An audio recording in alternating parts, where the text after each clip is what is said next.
Before we get started with today's episode, I'm excited to tell you about the Fire Time magazine. Now, I'll tell you a little bit more about this partway through the episode, but for right now, you need to go to the website itsfiretime.com/app and download the smartphone app for the Fire Time magazine. I'll tell you a little bit more partway through today's episode.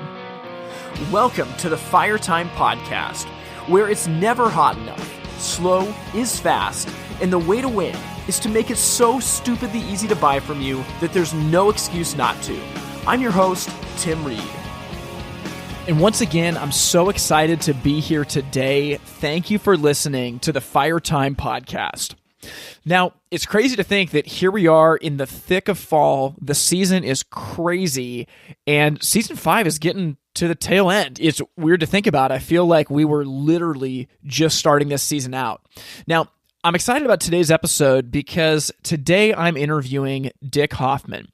And for those of you that don't know him, Dick Hoffman is actually the chairman of the HPBA National Board, which is a big deal. And he's somebody that I've gotten to know a little bit through my time on the board, and I've really appreciated what he brings to the table because what's really cool about him is that he's actually retired. And as you'll hear in the conversation today, Dick owned a retail store for years and years and years and ended up successfully selling it to a new business owner and then volunteering a lot of his time towards the bigger picture of our industry through the HPBA board. And now as the chairman, he's able to serve at the national level. And because of the amount of time on his hands, he can dive into all kinds of projects and initiatives that a normal chairperson may not be able to because the demands and constraints on their time. So in today's conversation, you're going to hear about a lot of different aspects of owning a business. I try to ask Dick all about what was the process like of getting the business ready? How long did it take to sell? When someone's looking to purchase a business, how do they value it? We also talk about kind of the big picture of the work that the HPBA board does and really what the responsibility of the chairperson is. And he gives some really good insight to that. We talk about this on the podcast from time to time, but I really want to just highlight in this to pay attention to the work that the HPBA is doing at the national level. For me, for years and years in the industry, I would just kind of tune out the updates at the yearly meetings and make the excuse that it didn't apply to me. But the truth is that our industry is in the middle of all kinds of battles, and the HPBA is keeping us focused and directed, and they're really working on protecting us so that we have an industry 10 years from now and 20 years from now. So it's really cool to have this conversation with Dick and hear about everything that he's doing to help fight this battle. But the fact that he comes from a retail background, he's not just, some guy in a suit with no connection to our industry. He intimately knows what it's like to be working a crazy showroom on a Saturday in the busy season. And it's cool that someone with that experience right now is the chairman of our national board. So I'll get out of the way. At the end, I want to circle back and talk about a few things that he brings up in the episode. But for now, enjoy my conversation with Dick Hoffman. Joining me from Asheville, North Carolina is the chairman of the HPBA board. I'm joined today by Dick Hoffman. Dick, how you doing? Good morning. I'm doing great. Thanks. Awesome. Well, yeah, I'm excited to have you here. And I think this is going to be a really cool conversation. We've been talking a lot this season just about kind of the individual leader and what are the practices and things that they're putting in place to run a better business and serve their customers better. And I think that you're going to give us just a ton of value. But to start things out, I wanted to ask, can you just talk about your history in the industry just with broad strokes? Because you've been in this for a while, right? Yes, I have. Thanks. I was in a wholesale distribution career that ended up moving us to Charlotte, North Carolina. And after being in Charlotte and dealing with a corporate entity that was on the West Coast, I decided that it was really better that we moved back to Asheville. So we looked for an opportunity and located an individual in Charlotte that was developing a franchise. So we started with that. And that was in 1994. We actually opened our business in 1995. My background had been in a number of areas in the wholesale industry. At that point in time, I was an executive responsible for a division and an officer of a corporation. So having a number of things, it was a an opportunity to get into a retail business that was somewhat of a new area in the Asheville area. There had been some just pure hearth shops, but we came with a concept of hearth and patio and later included barbecue. So we started the business from scratch with the help of a framework from a franchise and functioned with that for a number of years and ultimately exited. We ended up changing our name to reflect a better image of what we did versus the original franchisor.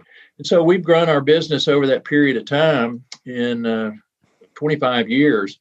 We made a change from a location midway through, bought our own building, warehousing, et cetera, and continued on until we got to a point a year or so ago where we exited from the retail side of it. Wow.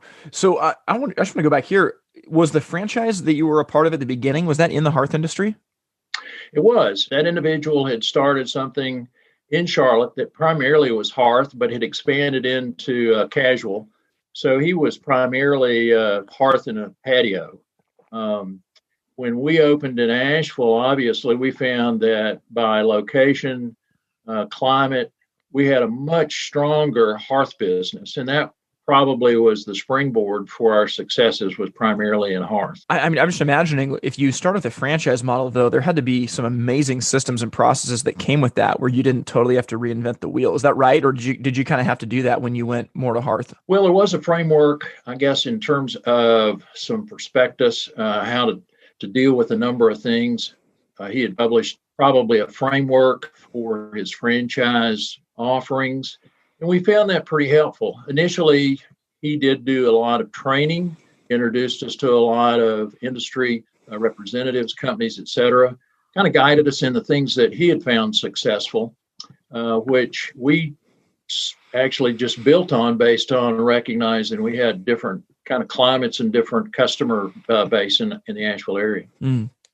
Now, why was it so important that you bought your own building?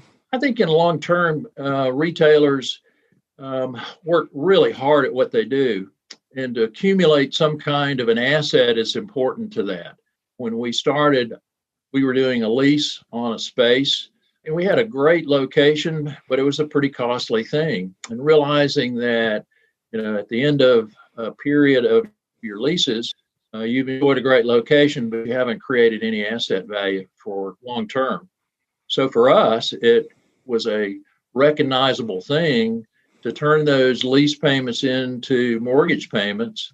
And at some point in time, hopefully you've created something that becomes your 401k, so to speak. Yeah, my father-in-law did that with their building. They were really fortunate with kind of being at the right place at the right time. They took advantage of it, and the value of the building, it grew quite a bit, and he was able to use that for a lot of his retirement. It's really cool. Similar to us, when we ended up exiting the retail side, we turned around and leased back the retail location. Did similarly with the warehouse, although we held the office space in a garage area that I keep for some personal things. Okay. Yeah. So Dick, that's really cool that you guys did that. And I know that now in your retirement, you've gotten way more involved with HPBA. I mean, I guess you had been before to some degree, but you're the chairman of the board now. And I think this is something that a lot of people listening haven't really thought about, or maybe don't know what the chairman of the board does. I know for me, I'm involved with the board now, but for years before that, I just figured HPBA did something, and I knew that in some way they helped with government affairs and things like that. But now that I'm on the board and I've kind of seen some of the inner workings of it, there's a lot that the chairman does, and it seems like a really unique role. And I guess I say chairman, it's the chairperson, because it can obviously be a man or a woman. But can you talk about what you're doing specifically as the chairman of the board? Sure. To key off of what you said, I've been involved in the affiliate level for a long time. And our affiliate board has functioned with the basis of those that want to be involved and use their expertise. So I've had an opportunity to stay involved on the affiliate level, and from a number of times participated with the board as an affiliate president or board rep. The opportunity came up to step into some kind of a role once on the board as the board rep. And I found that, like you, it's a completely different base of knowledge that you're exposed to when you're at the board level and even as a chair. So the chairman really is responsible for the direction of the board, and the board directs the staff. Jack Goldman, our president and CEO, does the functions of that with the board leadership. So the chairman is really there to conduct that role, to take any of those things from the board level for approvals and guidance back to Jack and to the staff. The things that I have found has been an involvement in just attending meetings to be knowledgeable and participate where I can. Obviously, I attended a number of annual meetings that occurred, not as many as usual, and we've been able to involve a number of different directions. I instituted the President's Roundtable discussions to try and get better communication. I work on a regular basis with Jack to keep in touch with and communicate, share ideas and direction. One of the things that the chairman obviously tries to do is to move the needle in some direction with the industry as a whole. So with you coming on as the chairperson, it's a 1-year term, right? Which isn't very long. And coming into it, did you try to think about, is there a pet project? Is there something that you're really trying to move the needle on this year? Well, I have. And, my background as a retailer probably is a little bit more than we had in the past with retail. The structure of the board is split between manufacturer representation and affiliate level, which is for the most part retail based. But we have a number of people, in the affiliates that come from distribution or representation. So even that's a little bit of a mix. So my focus was really to be a voice a little bit stronger for retail. So the things that I've looked at doing have been to support that.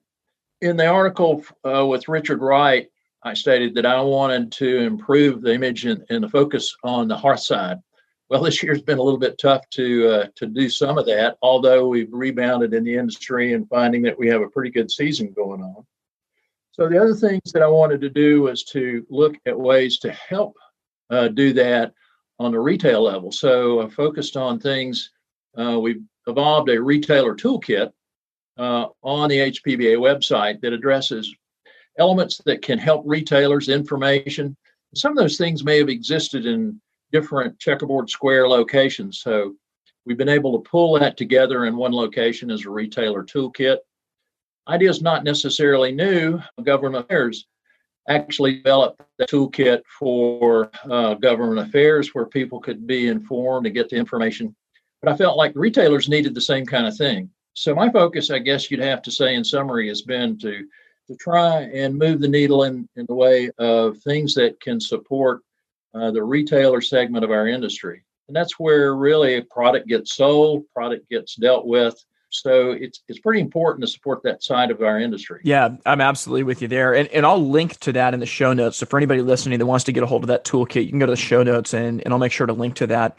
I want to pivot and ask you, Dick, how did you know it was time to get your business ready to sell? And I guess that's obviously going to be before you sold it. But when did you start thinking about maybe it's time to start getting this thing ready? Well, I think, for us, I'd had a previous career in another industry, and we realized that as we, celebrated another anniversary, that maybe it was time to be thinking about that. We had weathered through a lot of different things over the course of time, the most recent having been 07 and 08 with that recession, which was really very difficult for us. And we had to make a lot of changes, sacrifice, reinvest in the business. And once we kind of got to the point, probably in 2015, we began to kind of jokingly say to each other, my wife and I, that, we need to figure out what we're going to do when we grow up. But hey, this coming birthday, maybe it's time to be giving some thought to that. So we kind of kicked that around over a couple of years. So about 3 years ago, we really got to the point where we decided that, from the standpoint of what we're doing, the business as successful it is, the economy seems to be going good, might be time to look at how we exit, maybe enjoy some of the things that we've invested in and take some of those opportunities, enjoy life a little bit. We worked pretty hard at it for a number of years. So that was how we kind of came to that point. So what was involved in getting the business ready? We've talked with some folks this season and a little bit last season about kind of what it takes, like financially, to get your ducks in a row, to make sure that your books are right, to kind of walk through that process with a suitor that's looking at buying the business. Can you talk a little bit about that? Sure. I think, from our background, both my wife and I had experiences, and we did I think, a exceptionally good job with our business in terms of how we managed and financially kept our records. But I don't think we really understood that if you're thinking about your business and selling it or exiting, what do you need to do? What is your plan? Yeah. And I guess our story began with that conversation of, well, let's quit talking about it. Let's do something about it. And so my wife really took the bit of the lead to look at where actually our franchisor had gone a number of years before. How did he exit? And he had used a brokerage firm. So she dug a little deeper and realized that the brokerage firm was based in the Carolinas, had offices throughout the Southeast, and one was in Asheville. Okay. And so we talked about that. And I said, well, yeah, let's just call. Let's just make some kind of a connection and see where we are. We kind of put some numbers together on our own. So we had a preliminary meeting and talked through that. And with that, they outlined really what needs to happen. And I think this is important to anybody in business, whether it's a retailer, service industry, wholesale manufacturing. It's all dependent on your ability to show capable earnings. Anyone that's going to invest in a business wants to see a return. And that return obviously has got to satisfy their investment. So with that, all of those things relate to how you prepare being able to present that. Our experience with the broker was to lead us through looking at the P&Ls, identify any of those elements about our business that impact income back to the investor. In small businesses, you try and take advantage of things that maybe your business can provide for and share in the cost or provide for totally. Well, those things are income that have to be identified, that it's not totally on the P&L. It's a natural course of business. You've got inventories, you've got equipment, goodwill. So all of those things begin to come together.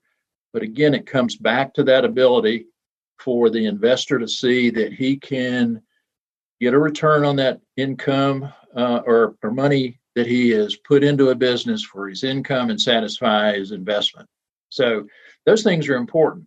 So the word there going forward is make sure that you're operating your business with good records, some type of a software that provides you with a P&L that you can show your sales, all those elements that come together to bring a bottom line in. How often would you check a P&L or an income statement and things like that? Well, I think that's important to do monthly, maybe not in depth every month, but that's a window on what's going on in your business. Some elements are more important to look at every month. Obviously, in our industry, you've got a seasonal roller coaster where some months are not great and some months are fantastic. But overall, you need to look at where you are with your expenses, look at your inventory, your investment, watch for trends, realize where you are maybe against some individual areas. Are you investing well in how you promote your business? How maybe in the case of your locale, is it time to be into a purchase if you're not already into it? Mm-hmm. I'd love to know too, when you sold the business, obviously the finances is a huge part of it, but the person coming in, I'm assuming that, did they have industry experience? I guess I'm assuming that they didn't, but how did that work out? Well, I think, for our experience, the broker side of it became also as important. In going through our P&Ls and looking at, I think we used primarily a 3-year window to show where we'd been each year. We had available, obviously, the previous years to look at too. So with that, it allows the broker in our case to look at how someone can truly afford a business. And for us, the brokerage firm actually had some financial institutions locally to go out just based on our pro forma and get sort of a pre-commitment to a borrower based on their credentials.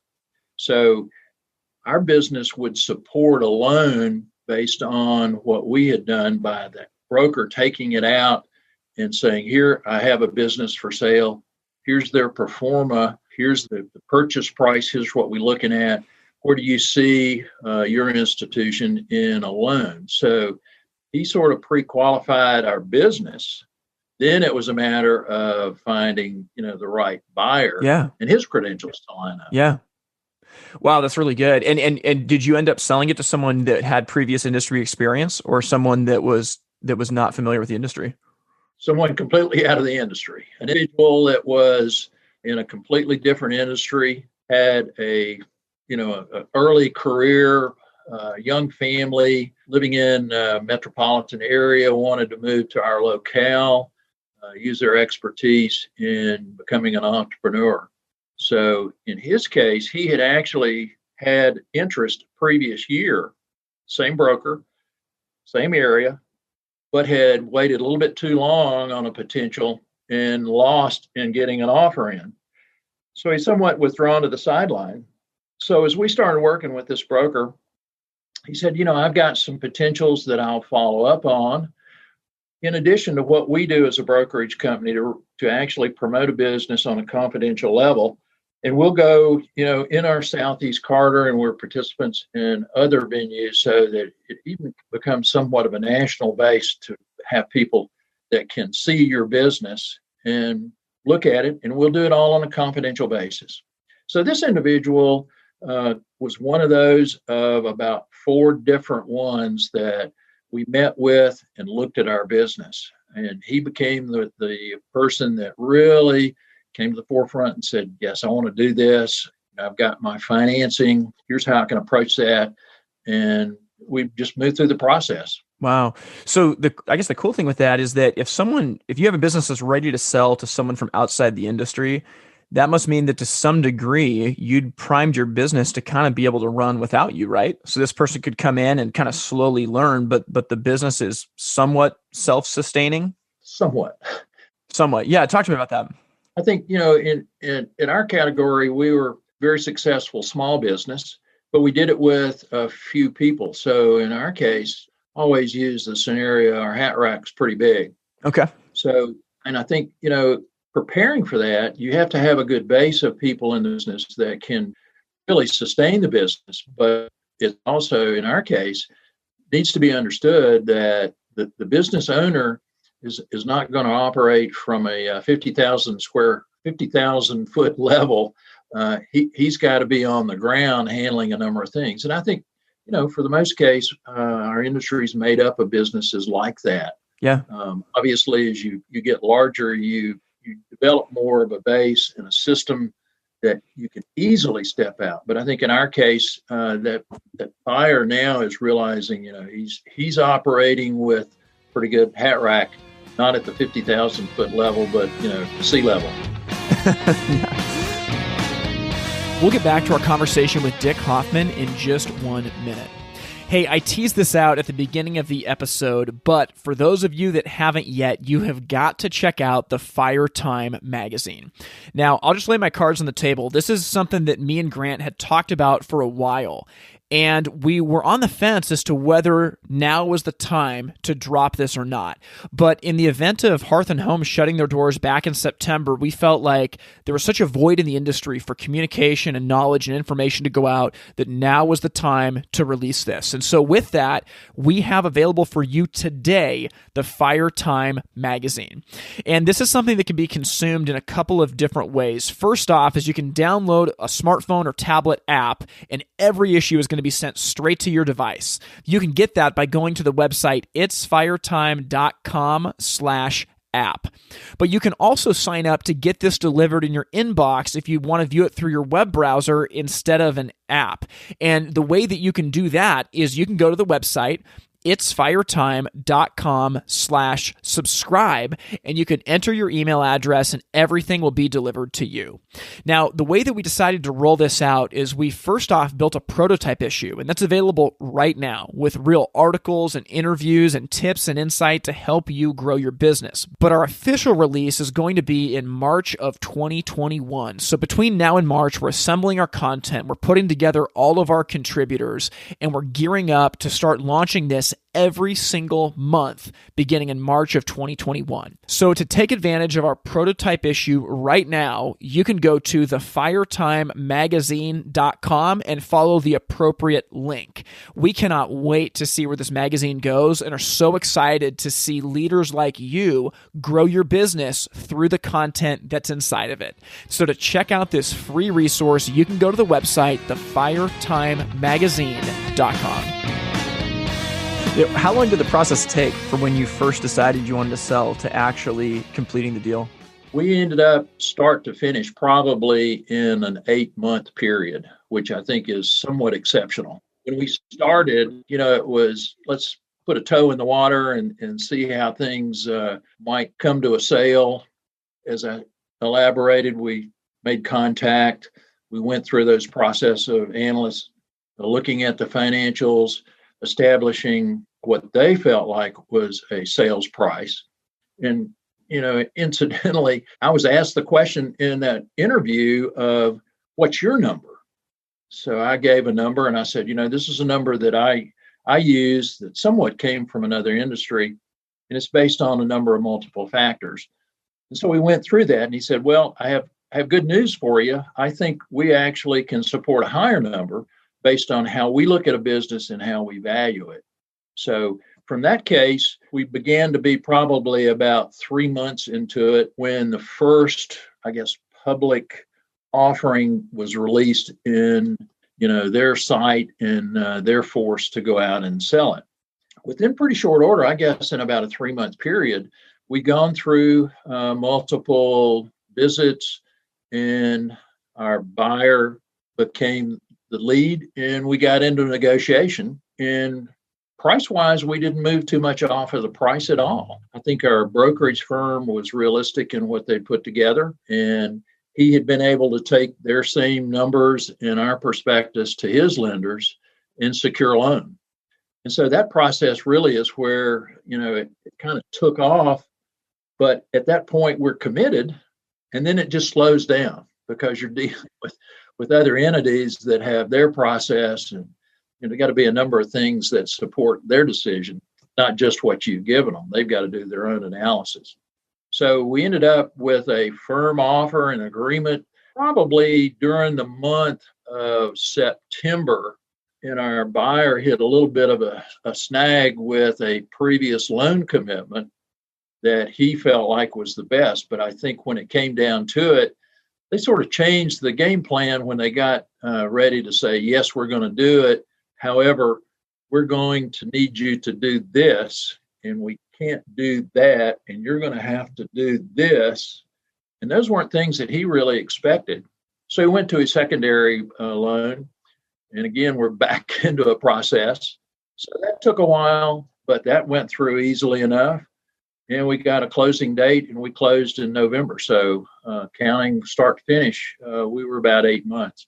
And I have to say, when we started, we met our first interview, we felt like it was probably a multi-year situation where this is not going to happen, even though at that point in time, we were in a pretty good economy and things looked pretty good. So I think we're kind of the exception, but it supports my comments about have your business ready.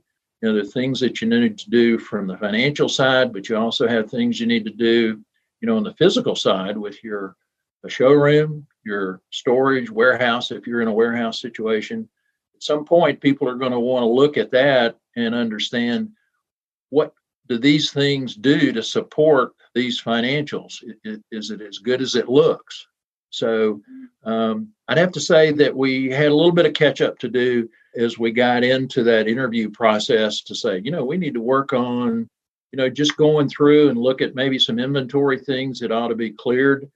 They're on the books, but, it's probably better for somebody coming into the business not to deal with those. Maybe some cleanup that, you get a little blind to in a smaller business, realize that maybe it doesn't look as fresh as someone from the outside coming in to see it. So 8 months, great story, but probably a little bit of the exception.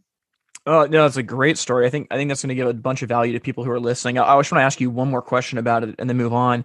But you talked about how you had your criteria for kind of how you put the numbers together of what you thought the valuation was. What was the criteria that your brokerage company used to try to determine a value? Going back to it, it's really financials. If somebody has X thousand dollars to put into a business, they want to see it have return and satisfy their needs. If they're going to be active in the business, which I think in our case, most small businesses are going to be that way, there's a salary. Yeah. And then there's the overhead of what indebtedness you've taken on in the mortgage you've got to cover too. At some point, where are you going to pay that out? And now your investment is really secure and it's providing you the return long-term you're looking at. Yeah. Initially, my calculations were, I said it before, but heavily weighted on the value of inventory, FF&E or furniture, fixtures, equipment, et cetera, and, its ability to show a profit. And that inventory is a fixed, solid thing, but that's not necessarily the value that someone's buying. They want to be able to buy something that returns to them dollars. And if inventory is good, that's going to be a part of it. That's a physical thing that's going to help, but it's still got to turn dollars back, and that's what they're looking for. Yeah, that's really good. I think it's so valuable to have these conversations as more and more businesses are just getting to that point of thinking about this, and I think it's cool that you're here to share that. Now that you're retired, though, I mean, you're still involved in the industry, which is funny. I mean, a lot of people want to, they just want to go have fun and they want to be done. What do you love about this industry so much that makes you still want to have this level of involvement in your retirement? That's kind of an easy and a hard question. Having been involved in the industry for long term, I just have a compassion for it. It provided for a lot of positive things, a lot of heartaches, but I think overall the connection with the industry is company, people, the things that it provides you for. And having been, at retail for those number of years, been involved on the affiliate level, and then had an opportunity to be a part of the big board, I just want to see if I can make a difference in some fashion to make sure that it continues on an even keel, if not find things that help improve it. Yeah, that's really good. Who's on your Mount Rushmore for the fireplace industry? I got to give you an anecdotal story. You had kind of previewed me on a couple of things. And so I'd given some thought to that. And my wife and I were chatting, and she said, well, are you ready for Tim's podcast? And I said, yeah, I think so. And she asked that question. And I jumped right into a name, and she said, well, that's great, but Mount Rushmore's got multiple people.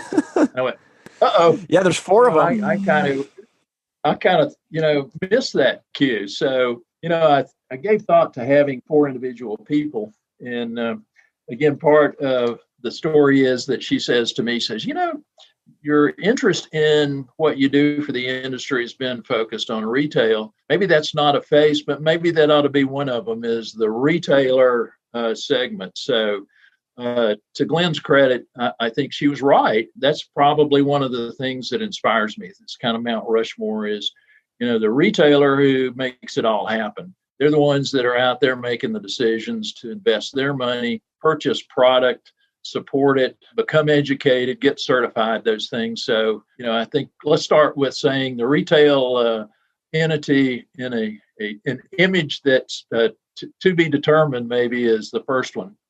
I think the second one for me, and that was my first, was Tom Pugh. I joined the industry at a time and had some contact with Tom Pugh, but the things that he was doing in writing, things that he was doing to be involved in the industry, I think live today. That Government Affairs Academy was one of those things that is an ongoing element that's important to our industry. So Tom Pugh's one of those guys. I think Richard Wright's another one for me. Yeah. We're disappointed that Richard's come to that point where he's decided to retire. But Richard, in his time, has been such a supporter of the industry for information, Vesta Awards. I think he's a great Mount Rushmore guy. And I think Rick Blahos is another one. Oh, yeah.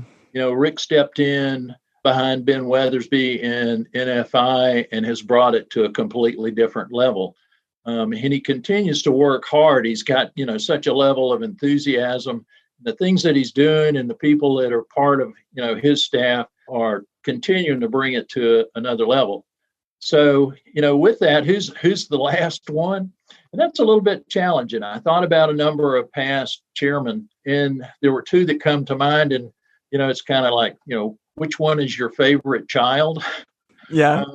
So, I have to say that probably Steve Hall, who's a past chairman back during the 07 and 08 period, where the industry was faced with a lot of different things, and the organization itself, Jack and I talked about that with our year that's got some challenges of things that he and Steve had to work through to support the industry and get it through it. So Steve Hall becomes my last Mount Rushmore guy. That's awesome. That's a great Mount Rushmore.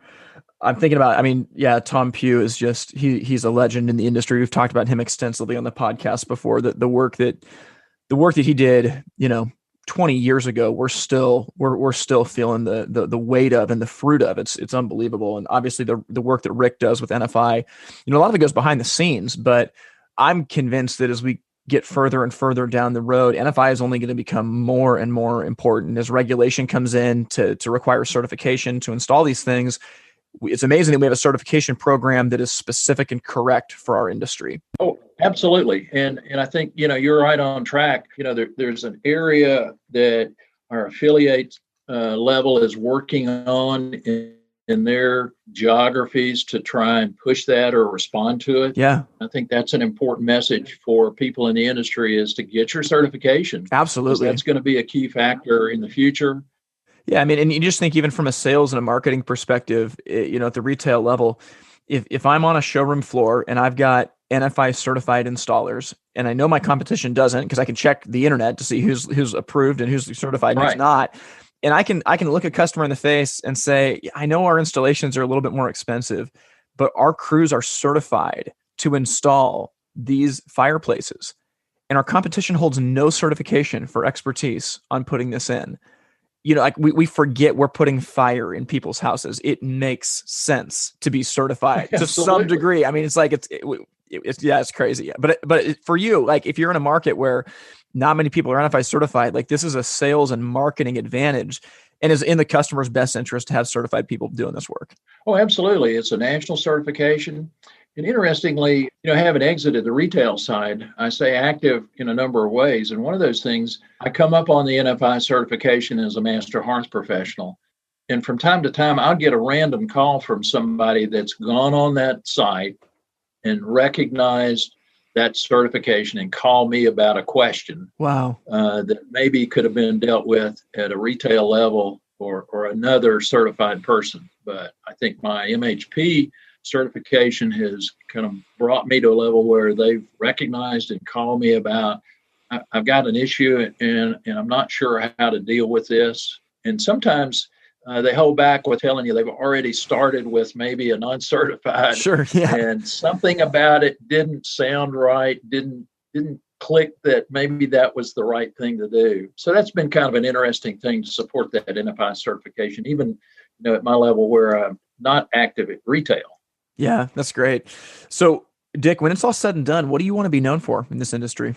Well, we kind of kicked out around some things. I think, for me, it's having been known for getting our industry through this period at the level that I could participate with the board and with the staff. And I think they've done a great job in doing that. Our industry staff has just maintained a level where nothing could be said that we've had a takeaway.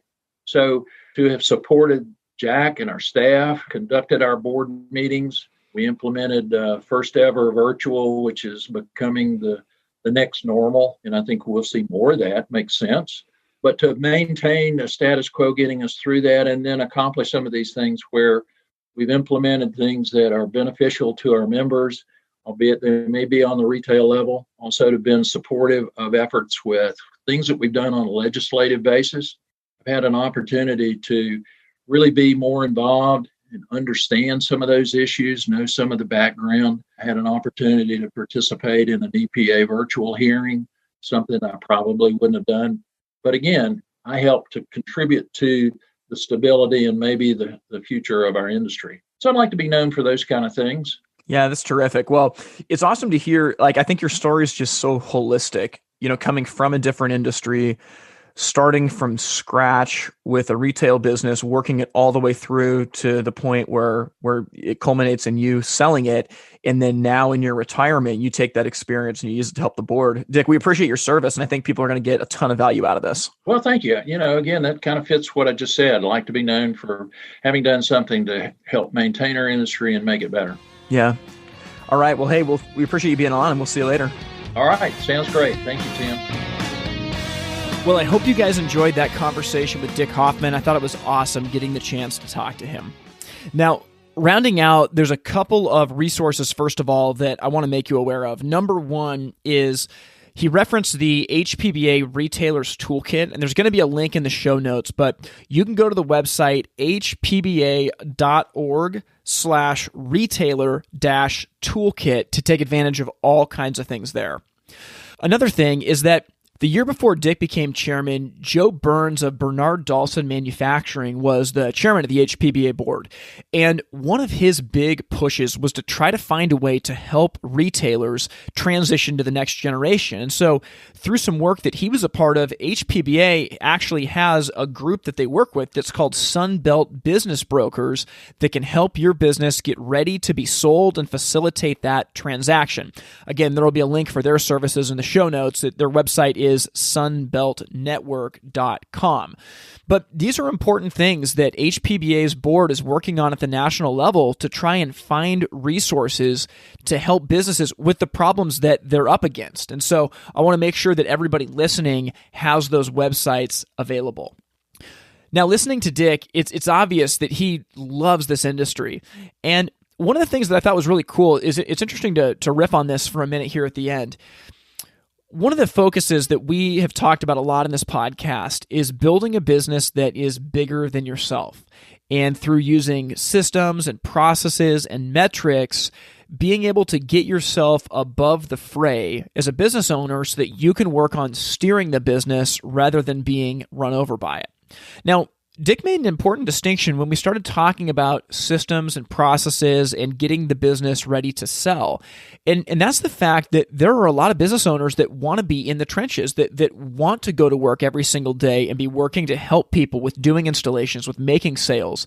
And I think that that's a really important distinction to talk about, is that there is so much value in being a craftsperson that is excellent at what they do, whether that's installing, whether that's selling, whether that's running a company, whatever it is.